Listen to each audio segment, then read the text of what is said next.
Қазақстанның қай жерінде көшпелі мал шаруашылығы жақсы дамыды? Көшпелілік дегеніміз не? Мал шаруашылығының қандай түрлері болды? Тебіндеу дегеніміз не? Сұрақтарға жауап беруге тырысайық. Қазақстанның қай жерінде көшпелі мал шаруашылығы жақсы дамыды? Көшпелі мал шаруашылығы негізінен батыс және орталық Қазақстанда жақсы дамыды. Оның негізгі шарттарының бірі географиялық ортаның тікелей әсері. Еуразия даласында көшпелі мал шаруашылығының пайда болуының бірнеше себептері бар. Көшпелілік дегеніміз не?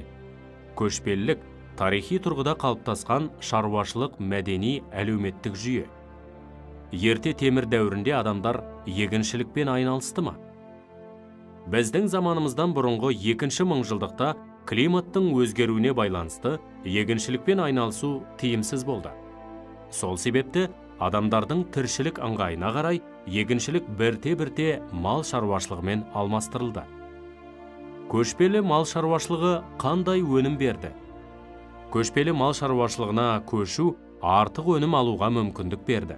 Табиғаттың дайын өнімін пайдаланған аңшы терімшілер сияқты емес, көшпелілер жылқы, түйе, қой мен сиыр малын ұстап, малшылықпен айналысып, олардан түрлі өнім алды. Көшпелі мал шаруашылығына көшу себептері қандай болды? Көшпелі мал шаруашылығына көшудің себептері. Бірінші, табиғатта құрғақшылық белең алып, жауын шашын азайды. Осылайша, егіншілікпен айналысу қиындады. Екінші, ат әбзелдерін жетілдіру жылқыны көлік ретінде пайдалануға мүмкіндік берді. Үшінші, мал басының көбеюі жаңа жайылымдарды қажет етті. Мал шаруашылығының қандай түрлері болды? Мал шаруашылығының 3 түрі болды: көшпелі, жартылай көшпелі және отырықшы. Мал шаруашылығының бұл түрлері Қазақстанның қай жерінде қалыптасты? Таза көшпелі тұрмыс қалыптасқан аймақ батыс және орталық Қазақстан. Жартылай көшпелі мал шаруашылығы Алтай мен Жетісу сынды таулы аймақтарда дамыды.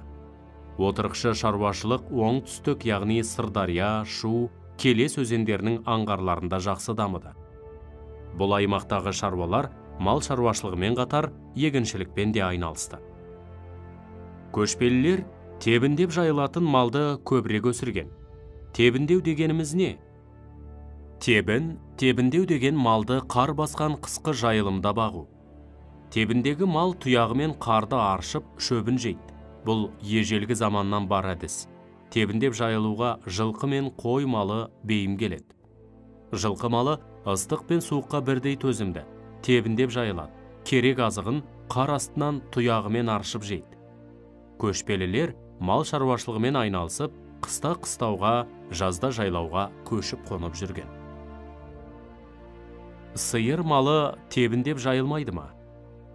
Сиыр тебіндеп жайылуға икемсіз болғандықтан, оларды көшпелілер қыста алдын ала жиналып әзірленген жем шөппен асырайды. Түйені шаруаға қалай пайдаланған? Түйе малын шаруашылыққа жүк көлік ретінде пайдаланған. Себебі түйе ауыр жүк көтере алады және өте жылдам қозғалады. Сондай-ақ түйе сусыз және қорексіз ұзақ уақытқа шыдайды. Ұсақ мал ше?